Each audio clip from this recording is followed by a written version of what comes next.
What's up, YouTube? I'm back at it again. Leaser Lake was a lake that was shut down for a couple years because there was the dam had a huge leak in it, so they had to drain it. This year, I mean, this is my third time there. This year, it's just a fun lake to fish. The big thing with that lake, which I was never used to, over this past 3 times I was out, I kind of had to teach myself and reading a few things how I want to go about fishing this timber. The things that I found that work well for me, the 3 main baits, I use them all a little bit different depending on the type of timber that I'm fishing at that point. Just started really getting into jig fishing, and I love it. I don't know, there's just something about it where you can feel everything on that rod. I mean, I use a heavy braid, and then I also use about a 3-foot leader, 3 to 5 feet leader with the jig. But what's nice about using a braid line when you have that jig on is there's no stretch on that line. So every movement that you make, that bait responds, which gives it an awesome presentation and definitely ignites a lot more strikes. But some of the jigs that I use, mind you, today I lost a couple, so my favorite ones are obviously gone. That's the downside of fishing timber too. I mean, you're gonna lose them. They're meant to go around timber, they're meant to go around brush and some weeds and stuff like that, but when all you're doing is casting into it, you're bound to get hooked up eventually, and it happens. And because I don't tie it straight onto the braid, my leader is only 10-pound test, so I can't rip them all out. Eventually that fluoro is gonna rip. It happens. But the 2 main colors that I've been using are, I actually don't even have the, okay, well, big one here is the watermelon. Has the watermelon kind of accent to it. I've been throwing 3/8 of an ounce. I think this is a quarter, 3/8 and a half I had. But this color works really well there because the water's pretty clear. I mean, it has a little bit of a tint to it, but it's pretty clear water. So anytime the water's clear, I try to throw the natural colors, your water, your pumpkin seed, things like that. And with that jig, what I'll do, which I think makes a huge difference, it just kind of adds meat to the jig. It also gives it a little bit better presentation. I'll throw on a trailer. You have a few different options to go with. These seem to be my favorite. This is what I have the most luck on. I think it's called the Zoom Super Chunk. I want to say that's what it's called. I bought them a while ago. I don't remember exactly what they're called, but they're made by Zoom. And they actually go right on the back here. You just trail them on.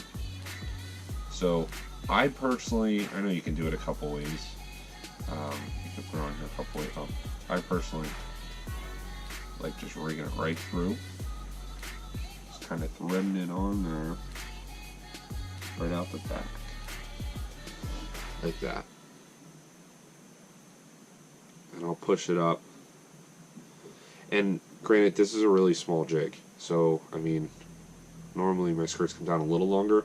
I don't like them too long though, because I like to have the tassels hanging out the bottom. But this, I mean, working this through cover, it just has an awesome action. And most of the strikes that I'm getting on these jigs have been on the fall. So what I'll do is I'll flip it into whatever spot I have my eyes on, whatever, if there's a pocket or if I see some type of I fish a lot of laydowns with it, but I also, with the jigs, I like fishing the vertical timber. If I can find a tree that's standing up straight, hit it right behind the tree. Try to throw a couple casts, but usually right behind it first. That way I can bring it in front as well. And with that on there, I let it fall. Once it hits, reel it in a little bit, nothing much, just a little action, and then I just twitch it like this, and that gives the tassels, gets them moving, gets the skirt moving, and with that braid, everything reacts. I mean, it feels everything. So So it really gives it a nice action, and then I'll kind of bump it up again, and I work it real slow. That's one way of working these. The other way, so if I'm trying to cover a little bit more water, work it a little bit faster, I'll use the same, so I'll use a jig obviously, but I will use a different trailer, something with a little bit more action. This is kind of a, I guess, a moderate action. I mean, it does, I mean, these do kind of flap back and forth, so it does do something, but if I'm really trying to get a lot more action, I'll use my double tail grub with my tassel tail. Okay, now with a jig like this, because it's smaller, I would chew that off or rip that off there and then put it on, because you can, I just don't prefer to have that much hanging out. But with these in the water, I mean, this is getting a lot more action, so if I'm trying to cover water, obviously it's going to entice a fish more because it has just more appeal to it when it's moving. When it's just sitting for some reason, not just sitting, but when I'm just doing the twitches, the super trunk, the super trunk, that's what I should call myself. The super chunk really seems to work well for me. If it's kind of something in between these two, I guess, would be something like this frog. I'll put this on the back. I don't use it too often, but if I'm fishing somewhere where there's like pads and a lot of timber, or I hear a lot of frogs, pop this bad boy on. And kind of goes back to fly fishing. I mean, match the hash. I always try to, I don't know, if you hear frogs and you know you're in an area where you see them jumping in the water, why not? What do you have to lose? Tie it on the end of the jig, work it, see what happens. But if I'm fishing a little bit murky water, and actually it tends to work really well, because even the clear water today, I would use this color here, but this isn't the jig, this is a chatterbait. But something similar to that, I guess, would be this. And with these, I had black pork trailers that worked really well. I was getting a lot of strikes off those, but I think they're only a 5-pack, and I burned through them within these last 3 times there. I mean, they're real sturdy. They stay on the jig really well. I mean, they're perfect. But like I said, today I lost, I forget how many jigs, 3 or 4 jigs today. So they work really well. I love putting them on my darker jigs that I'm throwing, and they look very similar to this. That's what they look like, but just black. I think they're made, the ones I was using, I think they're made by Uncle Joe's, I want to say it's called. But those are that's the first thing I like throwing. So when I see the timber, that's the first thing I go in with. Then, for example, today I was getting frustrated because of how many jigs I lost and how heavy the cover was. I mean, I'm literally throwing into some thick stuff. I eventually switched over to these. These are one of my favorites as well, the tubes. These can be worked a couple different ways, and you can bring them up a couple different ways as well. My favorite, and I know it's the most basic, but it works really well in cover, is just Texas rig. I'll put on Texas rig weight. Usually I'll do probably like a 1/4 ounce slip weight above there, Texas rig weight, and then with a here with something this size, I'll probably use a 1/0 hook. Put that through there, read it so you can't get any weeds at all, and then I'll start flipping that. Use the same approach pretty much that I use for the jig. I mean, I'll twitch it, work it slow. If I'm ever trying to swim these, I'll usually use like a lighter color. I'll put on like one of my blue ones or white ones. Just try to kind of represent a shad, I guess. I don't like to do that approach too much. If I go that route, I usually will throw a fluke before I swim a tube. I mean, you can do it. I prefer to work these slow on the bottom, just hopping them, and just give a little pop lock and drop action. You know, the other thing I like to use these with is a jig head. That seems to work really well because it sits, when that jig sits, these are up in the air and the head's down on the bottom. So when you twitch it, it's hopping, and these are kind of flapping a little bit. Gives it a good action. These are nice when the fish are finicky because they're small. They have weight to them. So I mean, the fish you catch are usually pretty nice. I mean, it's not like you're throwing a little grub, but they just have a nice action. It just kind of entices the fish. There's just something about them. It's my go-to bait. These, and then the next bait I'm about to talk about here. But today, the two fish that I caught on in the thick stuff was from the jigs and the tubes.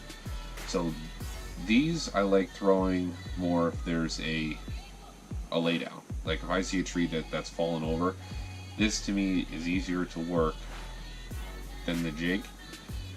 Also, if I lose this, I really don't care. If I lose 4 jigs in a day, it's freaking, I don't even know how many dollars, $12, something like that. With these, they're a dime a dozen. And they're just a lot more, when you have this rig Texas, or when you have a rig Texas rig, it is tough to lose these. So I'll usually work these in laydowns because I'll give it the same action, but it just doesn't seem to get hung up as much for me. And depending on the jigs I use, if it's like the Strike Kings, those tend to have a pretty good weed guard. It depends on how thick that weed guard is. I noticed that as well. If it's like, see, like that's a pretty good weed guard there. I mean, that's thick. So this probably won't get tangled up as easy as this. Look at this. It has like 4 bristles. This was a cheap one. These are the ones that I've been losing. They just get caught up easy. But still, like I said, I got frustrated today, so I switched to tubes. And I did alright with the tubes too. I had a couple hits. I had one hooked, lost them, and then I landed one. But the other thing I'll use now, if it is like really thick and I can't, every cast I'm getting hung up, or it's just, I need something that's going to fall a lot slower. Because the thing with the jigs and the tubes is as soon as those hit the water, boom, they're going down. So I'll throw on the Senko here. This is another one of my go-to baits. I mean, every bass fisherman knows about the Senko. I mean, they work really well. But I also found they're so versatile. I mean, you can use them anywhere, but I found working them in the timber works as well. I mean, when you cast these out, whenever you find your target you're casting out, it sinks a lot slower than those baits. So that really gives the fish time to react, and when they sink, they go back and forth like that.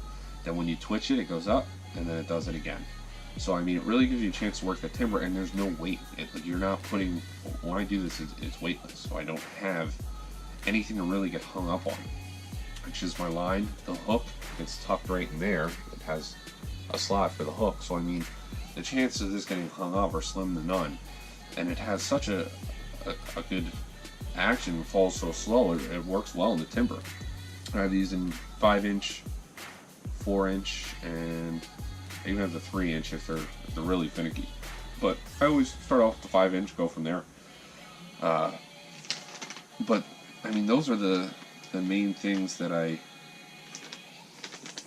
been using around the timber, and I'll tell you what, I've been getting a lot of hits. For some reason, I've been struggling getting them in the boat. I mean, even today on the video, you'll see it. I'll post it in a little. Actually, I'll have it attached to this video. I mean, as soon as I hooked him, right, and I knew he was going to because I casted right next to the timber. But as soon as I hooked him, he buried himself. I mean, it took me a while to get him out of there. I'm surprised they even landed him. But every time I've been hooking these fish, that's what they do. Those are the main baits that I've been fishing around the timber, and it's been working well. If you guys have any questions, I mean, I'm fairly new to fishing the jigs. I really started fishing them hard this year. I'm just going off of my experience with what I've been doing. But if you have any questions or you have any tips or anything, please comment below. I'd love to hear it. The more knowledge, the better. I mean, it's only going to make me better and anyone else who reads it better. So it's all a learning game. That's what we're here for. Watch and learn, right? Hopefully I can teach people a few things. Hopefully I can learn a few things throughout the way. But I'm going to get this video up. I have to call it quits here. Get this video edited, put it up for the day, because I gotta go to work tomorrow. Glad I was able to get this video all taken care of. It's been a while since I posted. But please subscribe, follow us on Instagram at Rippin Lipz PA. We really appreciate it. And stay tuned, we'll have a lot more videos. Deuces.